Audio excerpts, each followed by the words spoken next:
Ayub pasal yang pertama ayat yang kelima sampai ayat yang ke-8. Setiap kali apabila hari-hari pesta telah berlalu, Ayub memanggil mereka dan menguduskan mereka keesokan harinya, pagi-pagi, bangunlah Ayub lalu mempersembahkan korban bakaran sebanyak jumlah mereka sekalian. Sebab pikirnya, mungkin anak-anakku telah berbuat dosa dan telah mengutuki Allah dalam hati. Demikianlah dilakukan Ayub senantiasa. Ayat yang ke-6. Pada suatu hari datanglah anak-anak Allah menghadap Tuhan dan di antara mereka datanglah juga iblis. Maka bertanyalah Tuhan kepada iblis, dari mana engkau? Lalu jawab iblis kepada Tuhan, dari perjalanan mengelilingi dan menjelajah bumi. Ayat yang ke-8, lalu bertanyalah Tuhan kepada iblis, apakah engkau memperhatikan hambaku Ayub?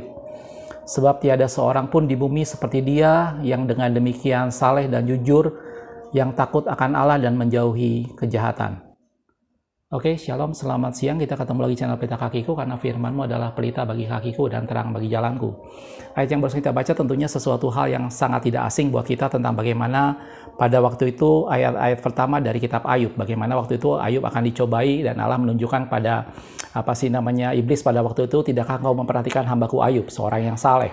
Bahkan dikatakan setiap kali anak-anak Ayub selesai berpesta, Ayub selalu besok pagi-paginya membakar korban bakaran untuk menyelesaikan hubungannya dengan Tuhan. Dan Ayub berpikir, jangan-jangan anak-anakku mengutuki Allah dalam hati. Dan Ayub satu pribadi yang saleh dari orang pada zaman itu. Gitu ya. Dan di sini adalah gambaran pada waktu itu bagaimana Allah memperhatikan Ayub. Dan kemudian Allah menunjukkan dengan penuh bangga kepada iblis, tidakkah kamu memperhatikan hambaku Ayub? Gitu ya. Pada video ini saya akan membahas mengenai hal bagaimana kita menarik perhatian Tuhan. Kebetulan kemarin saya ikut kebaktian pembicara pada waktu kemarin menyampaikan firman Tuhan mengenai cerita Sakius, dan salah satu bagian yang dia jelaskan tentang bagaimana menarik perhatian Tuhan, dan waktu itu ditunjukkan dengan cara Sakius itu naik ke atas pohon sehingga Tuhan Yesus melihat dan kemudian Yesus mampir di rumahnya, dan itu salah satu bentuk menarik perhatian Tuhan. Pada video ini saya akan membahas lebih detail mengenai hal bagaimana kita menarik perhatian Tuhan. Bukan karena Tuhan tidak memperhatikan kita, bukan karena Tuhan tidak peduli pada kita. Setiap kita umat pilihan, yaitu Tuhan sangat perhatikan, gitu ya. Tanpa kita menarik perhatian Tuhan pun Tuhan memperhatikan kita. Tetapi ada sesuatu yang ingin lebih saya jelaskan mengenai hal bagaimana kita menarik perhatian Tuhan.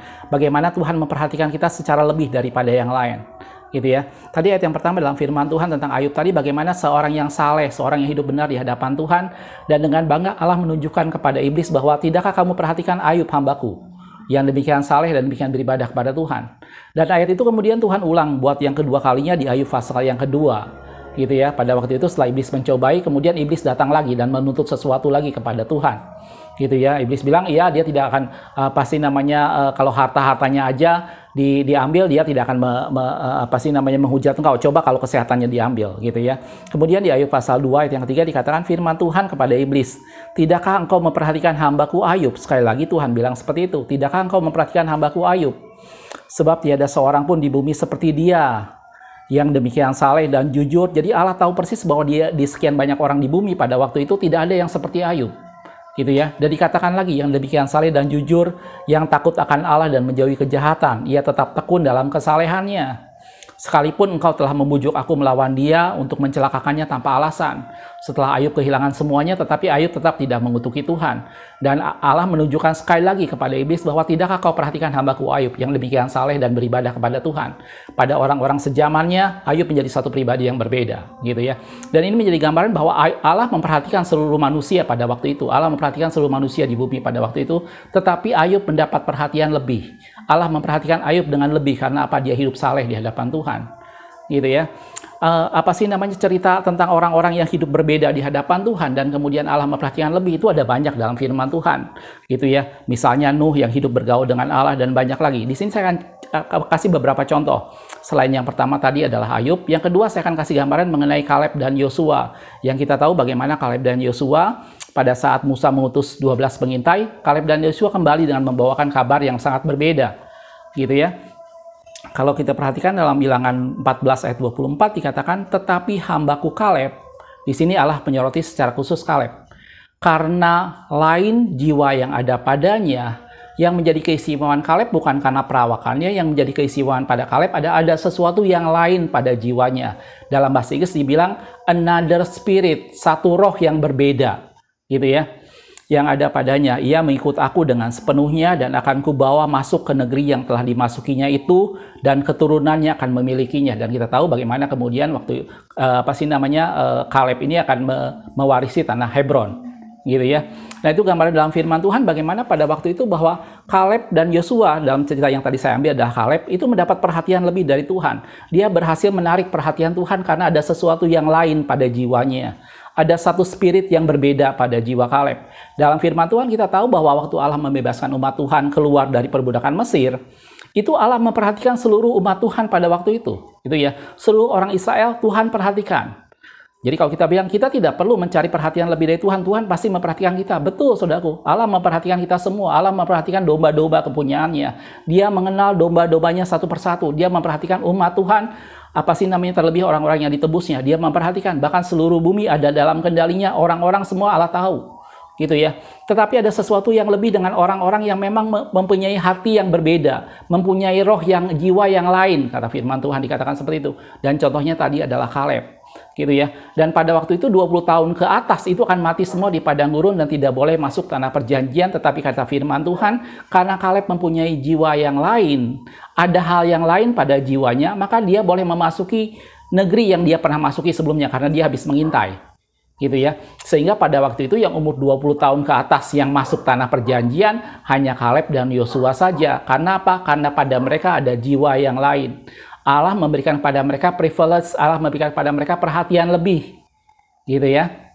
Kalau kita lihat dalam Keluaran 2 ayat 25, pada waktu itu bagaimana Allah mengutus Musa karena Allah memperhatikan keluhan umat Tuhan, gitu ya. Kalau kita perhatikan dalam Keluaran 2 ayat 25, maka Allah melihat orang Israel itu dan Allah memperhatikan mereka. Jelas, saudaraku, dalam firman Tuhan, seluruh orang Israel Allah perhatikan, seluruh umat Tuhan Tuhan perhatikan, kita semua diperhatikan Tuhan, gitu ya. Tanpa kita berusaha mencari sesuatu pun Allah tetap memperhatikan kita. Tetapi bagaimana sekarang supaya Allah memperhatikan kita lebih? Bagaimana supaya kita menjadi satu pribadi yang mendapat perhatian dari Tuhan, sebagai satu pribadi yang berbeda, mempunyai jiwa yang lain. Dan tadi kita lihat bagaimana itu terjadi pada Ayub, dan juga kita melihat bagaimana terjadi pada Yosua dan Kaleb, khususnya yang Kaleb yang tadi saya ambil, gitu ya. Ayat yang lain dalam firman Tuhan, contoh yang lain adalah seorang perempuan yang mengurapi Yesus. Cerita perempuan yang mengurapi itu ada dua. Yang satu yang mengurapi dengan minyak narwastu dan kemudian membasuh dengan kakinya, dan kemudian Yesus berkata di mana Injil diberitakan, perbuatannya akan selalu diingat. Tapi ada kasus yang kedua yang banyak orang menggambarkan bahwa ini berbeda karena ini dianggap sebagai perempuan berdosa, gitu ya. Dan orang banyak menggambarkan ini gambaran Maria Magdalena, dan pada waktu itu dia membasahi kaki Yesus dengan air matanya, terus menyeka dengan rambutnya dan menuangkan minyak di atas kepala Yesus, gitu ya. Kalau kita perhatikan dalam Lukas 7 ayat 44, sambil berpaling kepada perempuan itu ia berkata kepada Simon, engkau lihat perempuan ini, gitu ya. Yesus berkata, aku masuk ke rumahmu namun engkau tidak memberikan aku air untuk membasuh kakiku, tetapi dia membasahi kakiku dengan air mata dan menyekanya dengan rambutnya, gitu ya. Ada sesuatu yang dilakukan oleh perempuan ini kepada Yesus yang membuat Yesus tertarik perhatiannya lebih, membuat Yesus lebih memperhatikan perempuan itu dan berkata,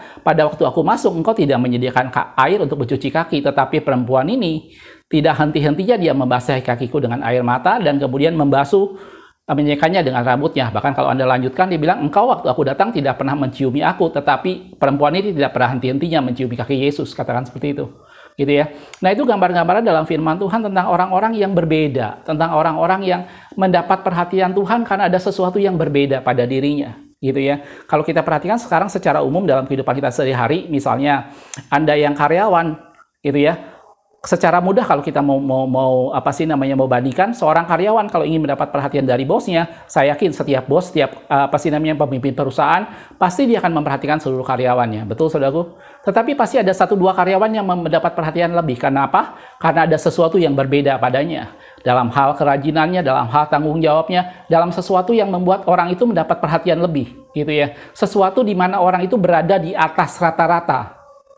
Itulah yang mendapat perhatian lebih. Begitu juga kalau misalnya Anda yang mahasiswa, gitu ya. Setiap dosen pasti memperhatikan semua mahasiswanya dengan sama rata. Pasti dia mengenal mahasiswa-mahasiswanya, gitu ya. Tetapi ada 1-2 mahasiswa yang pasti akan mendapat perhatian lebih. Misalnya dia punya kemampuan akademis yang baik, dia punya kemampuan akademis yang di atas rata-rata, sehingga membuat dosen tadi akan lebih memperhatikannya. Dan begitu juga adalah Tuhan dengan kita. Allah memperhatikan kita semua. Setiap kita Allah perhatikan, gitu ya. Setiap kita Allah kenal pasti kita masing-masing, apalagi orang-orang yang ditebus dengan darahnya, karena Dia mengasihi kita dan Dia memperhatikan kita. Tetapi dari sekian banyak orang, ada pribadi-pribadi yang mendapat perhatian lebih banyak dari Tuhan. Karena apa? Karena ada sesuatu yang menarik, ada sesuatu yang lebih dari yang lain, ada sesuatu yang di atas rata-rata yang membuat Tuhan memperhatikan hal itu. Gitu ya. Dan sekarang kalau kita bicara tadi contoh dalam firman Tuhan bagaimana tentang Ayub, bagaimana di antara orang sejamannya cuma dia yang saleh dan beribadah kepada Tuhan. Kaleb dan Yosua, bagaimana di antara sekian banyak orang Israel cuma Kaleb dan Yosua yang dikatakan memiliki jiwa yang lain daripada yang lain. Gitu ya. Ada yang lain pada jiwanya. Dari 1,2 juta orang yang keluar dari tanah perjanjian, keluar dari perbudakan Mesir, 1,2 juta orang, hanya Kaleb dan Yosua yang mempunyai jiwa yang lain dan dia boleh masuk tanah perjanjian. Gitu ya. Yang tadi saya udah bilang juga, dari sekian murid Yesus yang ada dan sekian yang mengikuti Yesus, hanya perempuan itu yang waktu Yesus masuk, dia membasahi kaki Yesus dengan air matanya dan menyeka dengan rambutnya. Dan itu sebuah gambaran di mana orang melakukan sesuatu lebih. Itu di mana orang melakukan sesuatu yang di atas rata-rata. Dia tidak sekedar menjadi pengikut Kristus yang rata-rata, tidak sekedar menjadi orang kebanyakan, tetapi menjadi satu pribadi yang berbeda. Gitu ya. Nah, tadi kita udah lihat dalam firman Tuhan tentang contoh-contohnya. Nah, sekarang kalau kita kembalikan, gitu ya. Apa sih yang kita lakukan supaya kita ingin mendapat perhatian dari Tuhan secara lebih? Apa yang kita lakukan supaya Tuhan bisa memandang kita, Tuhan bisa menaruh perhatian lebih banyak kepada kita, dalam arti kata Dia memperhatikan kita, Dia mendengar semua doa kita. Apa sih yang harus kita lakukan? Tadi saya udah kasih contohnya adalah itu dalam kehidupan sehari-hari kita menjadi satu orang ya pribadi yang berbeda dari yang lain, menjadi satu pribadi yang di atas standar. Gitu. Dan sebenarnya Yesus sudah mengajarkan itu semua dalam firman Tuhan. Kalau kita perhatikan dalam Matius 5 ayat 39 dikatakan seperti ini, "Tetapi aku berkata kepadamu, janganlah kamu melawan orang yang berbuat jahat kepadamu, melainkan siapapun yang menampar pipi kananmu, berikanlah juga pipi kirimu." Dan kemudian lanjutannya, "Barang siapa mengajak kamu berjalan 1 mil, berjalanlah juga dengan dia dengan 2 mil. Kalau seorang meminta bajumu, berikanlah juga jubahmu." Gitu ya. Banyak orang yang masih memperdebatkan kata-kata firman Tuhan tentang hal ini. Masa orang Kristen sebodoh itu? Masa orang Kristen melakukan hal yang sekonyol ini? Ditampar pipi kiri, berikan pipi kanan. Tapi maksud dari ini semua adalah tentang suatu standar hidup yang lebih dari yang lain.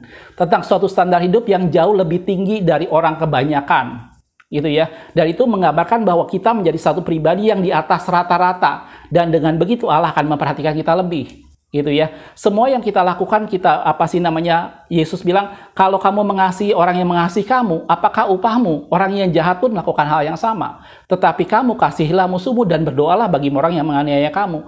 Itu semua menggambarkan bahwa Yesus meletakkan suatu standar yang lebih tinggi dalam kehidupan kita. Supaya umat Tuhan menjadi umat yang berbeda. Tidak seperti orang kebanyakan. Gitu ya, menjadi satu hal standar yang lebih. Dan itu semua kita lakukan bukan semata-mata untuk menarik perhatian orang lain, tetapi tujuan kita adalah supaya Allah memandang itu semua, supaya kita menjadi satu pribadi yang diperhitungkan Tuhan. Gitu ya. Dan itu dalam kehidupan kita sehari-hari Allah sudah memberikan satu standar seperti itu.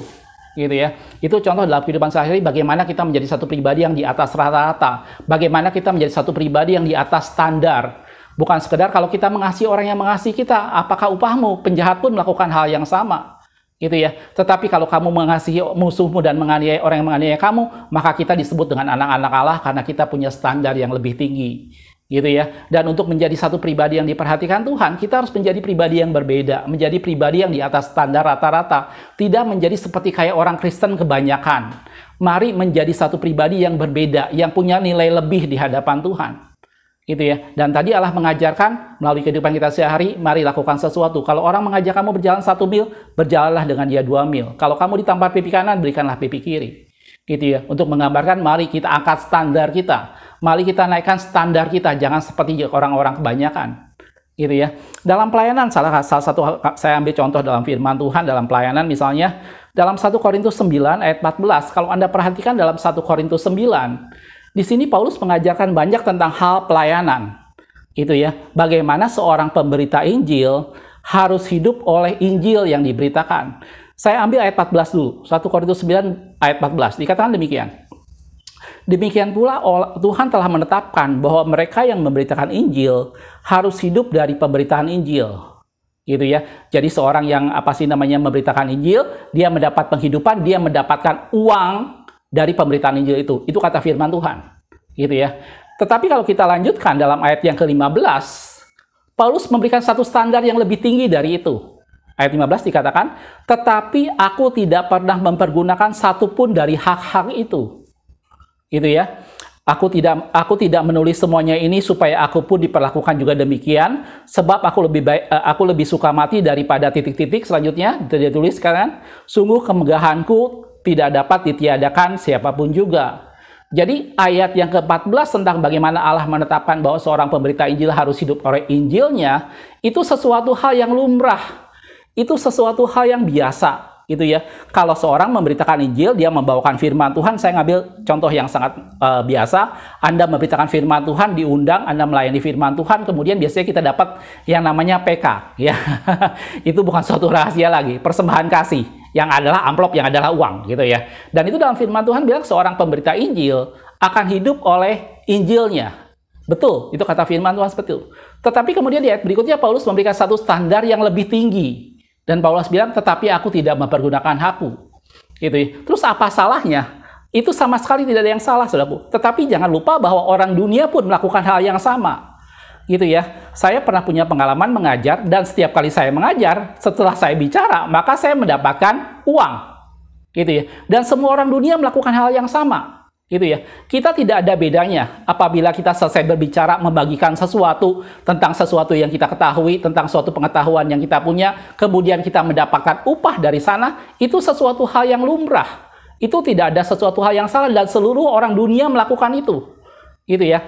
Anda mengundang seorang untuk bicara seminar tentang kejahatan, Anda mengundang seorang bicara tentang hukum dan lain sebagainya, semua mereka akan mendapatkan upah dari hasil yang dia sampaikan dalam bentuk uang, gitu ya. Mungkin istilahnya bukan PK, gitu ya. Istilahnya mungkin hanya bentuk persembahan atau honor atau apapun juga lah namanya, gitu ya. Dan itu menjadi sesuatu yang semua orang lakukan, dan itu tidak sama sekali salah. Tetapi Paulus menggambarkan tentang sesuatu hal yang lebih dari itu. Dan Paulus mengabarkan bahwa aku tidak menggunakan hakku sebagai pemberita Injil, gitu ya. Dan sebelumnya tadi udah bilang bahwa seorang pemberita Injil hidup oleh Injilnya, itu tidak salah. Bahkan ada ayat lain dalam firman Tuhan dikatakan seperti ini. Seorang petani yang bekerja keras haruslah yang pertama menikmati hasil usahanya. Itu ada di dalam 2 Timotius 2 ayat yang ke-6 dikatakan seperti ini. Seorang petani yang bekerja keras haruslah yang pertama menikmati hasil usahanya. Itu logis sekali, saudara. Itu sangat wajar. Gitu ya. Orang yang mengusahakan tanah, seorang petani yang mengusahakan tanah, tentunya dia yang berhak menikmati terlebih dahulu, gitu ya. Bahkan saya kadang-kadang suka bercanda dengan istri, pada saat istri saya masak, dia lebih dulu dapat, karena itu dianggap sebagai keuntungan seorang yang memasak, dan itu wajar. Dan itu menjadi sesuatu hal yang lumrah. Dan seperti itu juga seorang pemberita Injil, dia mendapat kehidupan dari Injil yang disampaikan. Itu sesuatu hal yang wajar. Itu sesuatu hal yang lumrah, dan semua orang melakukan hal itu. Gitu ya. Tetapi yang menjadi pembeda adalah Paulus mulai meletakkan satu standar di atas itu. Dan Paulus dikatakan tadi dalam ayat 15 tadi bahwa aku tidak menggunakan satupun dari hak-hak itu. Gitu ya. Di 1 Korintus 9 lagi. Lanjut di bawahnya, yaitu di ayat yang ke-18. Gitu ya, ayat 18. Kalau demikian, apakah upahku? Upahku ialah ini, bahwa aku boleh memberitakan Injil tanpa upah, dan bahwa aku tidak mempergunakan hakku sebagai pemberita Injil. Jelas aku? Dan ini menjadi satu gambaran bahwa itulah menjadi gambaran pribadi yang berbeda. Itu menjadi satu gambaran pribadi yang di atas standar. Dan orang-orang seperti ini yang Tuhan perhatikan lebih. Gitu ya. Orang-orang seperti ini yang punya standar lebih dari orang lain, itu mengakibatkan Allah membayar lebih buat mereka. Itu mengakibatkan Allah memberikan lebih buat mereka. Karena mereka memberikan lebih banyak lagi kepada Tuhan. Sesuatu yang memang hak mereka, sesuatu yang memang pantas mereka terima, tetapi mereka memilih untuk tidak menerimanya, tidak mempergunakan hak mereka. Itu mengakibatkan Allah berhutang kepada mereka, dan Allah tidak pernah membiarkan hutangnya berhutang begitu saja. Allah akan membayarnya lebih lagi.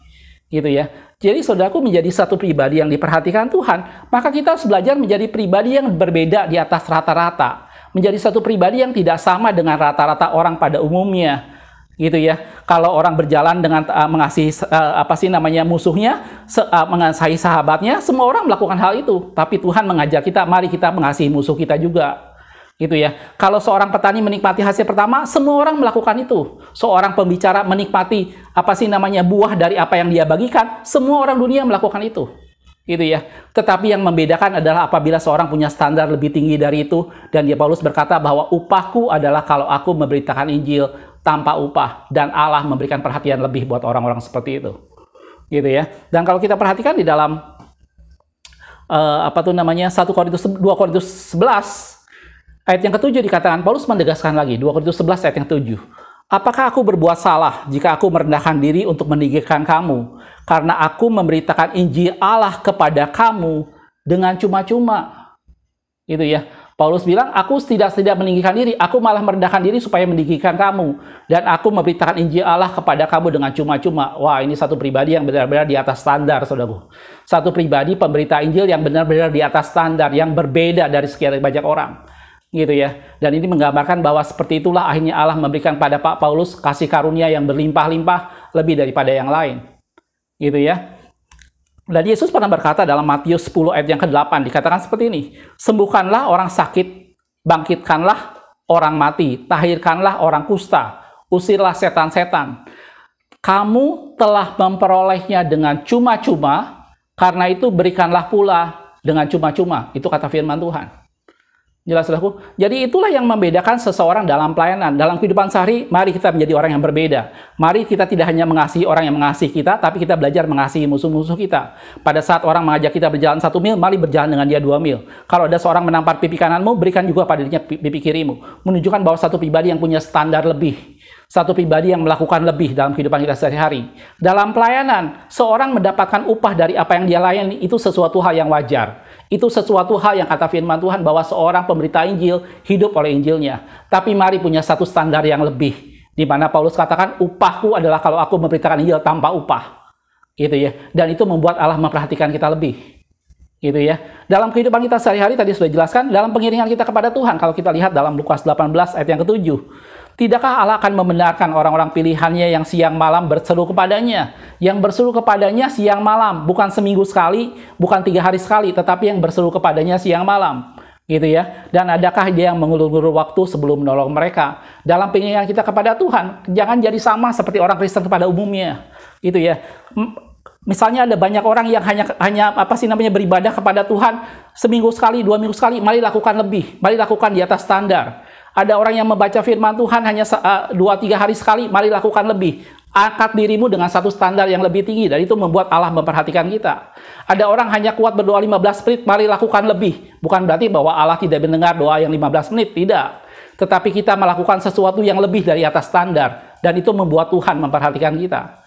Jelas, saudaraku? Jadi satu pribadi yang berbeda di atas rata-rata. Tadi saya sudah jelaskan, seorang karyawan, dia akan mendapat perhatian lebih dari bosnya apabila dia punya kemampuan yang lebih dalam hal tanggung jawab, dalam hal kemampuan kerja, dalam hasil yang diberikannya. Tentunya bosnya akan memberikan hal yang lebih. Gitu ya. Seorang dosen akan lebih memperhatikan mahasiswa-mahasiswa tertentu apabila dia lihat prestasi akademisnya yang bagus, minat belajar yang lebih tinggi dari teman-temannya. Dan begitu juga Tuhan dengan kita, gitu ya. Kalau kita menjadi orang Kristen yang umum, menjadi orang Kristen yang kebanyakan, maka tidak ada sesuatu pun yang Tuhan bisa perhatikan lebih. Tapi ingat, saudaraku ya, bukan berarti Tuhan tidak memperhatikan. Gitu ya. Tuhan memperhatikan semua umat Tuhan, seperti tadi saya sudah jelaskan dari awal. Setiap orang Tuhan perhatikan, terlebih orang-orang yang ditebus dengan darahnya. Tetapi ada orang-orang tertentu yang Tuhan pilih dan Tuhan perhatikan lebih, karena ada yang lain pada jiwanya. Gitu ya. Dan untuk itu mari kita angkat standar kita, gitu ya. Standar dalam kehidupan kita sehari, standar dalam pelayanan kita, standar dalam pengiringan kita kepada Tuhan. Gitu ya. Ada orang yang dengan mudah jemu membaca firman Tuhan. Mari angkat standarmu menjadi orang yang penuh kehausan membaca firman Tuhan. Ada orang yang terburu-buru dengan berdoa. Mari angkat standarmu dan berdoa dan nikmati hadirat Tuhan. Gitu. Dan itu semua membuat Allah lebih memperhatikan kita. Jelas, saudaraku? Satu ayat yang terakhir dalam Kidung Agung pasal yang keempat, ayat yang ke-9 dikatakan, engkau mendebarkan hatiku, Dinda, pengantinku. Engkau mendebarkan hati dengan satu kejapan mata, dengan seuntai kalung dari perhiasan lehermu. Gitu ya. Di sini Allah menggambarkan bahwa dia memuji mempelai wanitanya. Dan di sana tidak hanya sekedar memberikan perhatian lebih, tetapi dalam firman Tuhan dikatakan, engkau mendebarkan hati. Mari kita membuat Allah berdebar-debar melihat kita. Mari kita mendebarkan hati Tuhan. Gitu ya. Pada saat orang tidak mau berdoa, kita tetap bertahan berdoa. Pada saat orang tidak mau melayani, kita tetap mau melayani. Pada saat orang menutup mulut dan tidak mau memberitakan firman Tuhan, mari kita tetap setia lakukan firman Tuhan, dan itu membuat Allah memperhatikan kita.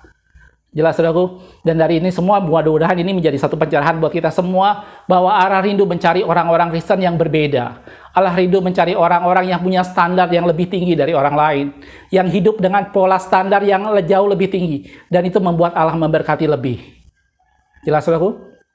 Makasih sudah menonton, kita ketemu di video berikutnya. Tuhan Yesus memberkati.